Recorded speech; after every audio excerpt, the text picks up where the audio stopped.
Good evening, everyone. It's truly an honor to be here tonight.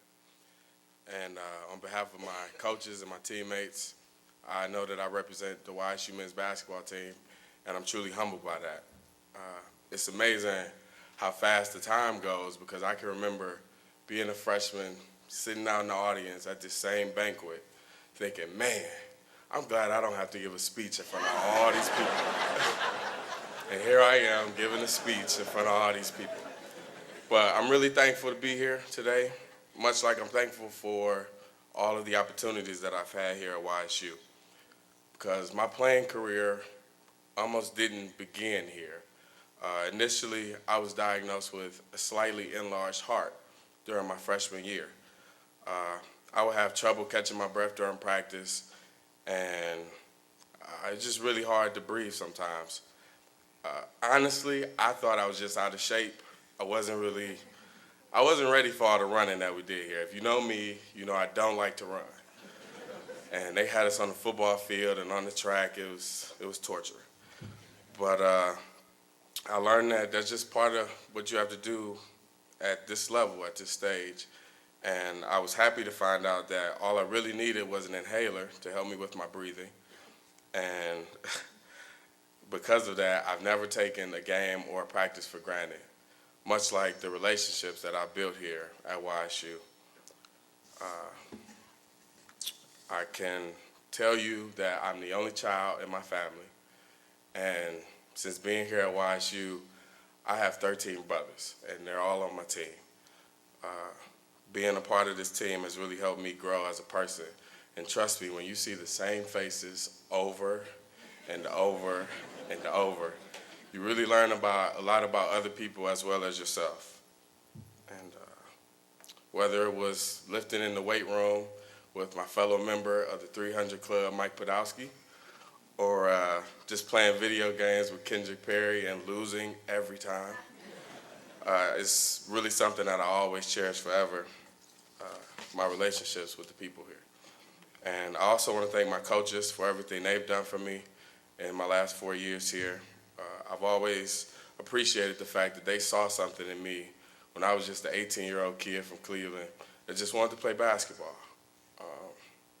I stand here in front of you a much improved player and a better man than I was because of the guidance and the direction that they gave me. So to Coach Jerry Slocum, Coach Mike Renicky, Byron Thorne, Brian DePauli, and Jason Pakinowski, I thank you for always believing in me. I'd also like to thank Todd Berkey for being much more than a trainer to me. He was with me all of those nights in the hospital when I didn't know what was going on with my heart, and I always appreciate him for that. And also for giving me words of encouragement when I needed them the most. And I always told myself if I had a chance to give a speech that I would always thank my two biggest fans in the world, my parents. Stand up.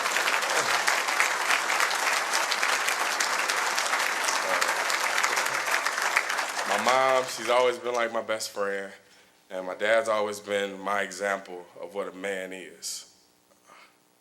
And they've always taught me, and they've always supported me through anything that I ever wanted to do, and I honestly don't know where I'd be without them today. I'd also like to thank my grandmother, who's here today. I can do no wrong in her eyes. So I always love her for that. I'm the person I am today because of them, and I'm grateful for that. Little story, they taught me that you have to work hard to get everything that you want in life. And it started at a young age. Growing up, I had this list of chores that I had to do every week. And when I did those chores, in return, I got an allowance. So it wasn't much. I would take the trash out, get a quarter, and they had this big chart on my door. And every time I did a chore, just check it off, and I get a quarter at the end of the week for each chore that I did. And the list seemed like it went on forever. And I'm 8 years old. I'm thinking, you're gonna give me a quarter for doing all of these chores? But what I learned is it really wasn't about the money. It was about earning what you want. And I wanted money. I wanted to buy a bicycle, so they made me earn it. And I always appreciated them for that. And now I have a different list of goals in my life, and I know that I have to use the same type of hard work to achieve those goals. So I thank them for that. And I wanted to be a captain. I've always looked at myself as a leader, and to know that my teammates and my coaches respected me enough to name me the captain was definitely a goal that I set for myself. And without everybody, without this community, I can't say that I would have achieved it without everyone here. I also felt like it was important to be a leader both on and off of the court.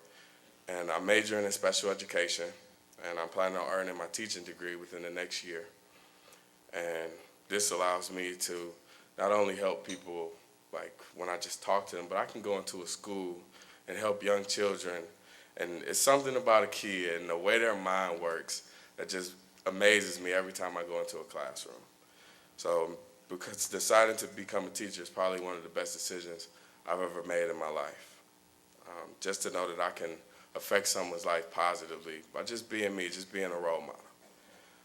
I feel like I could stand up here and tell you hours and hours of stories and good memories and funny things, but I don't really see myself going anywhere anytime soon.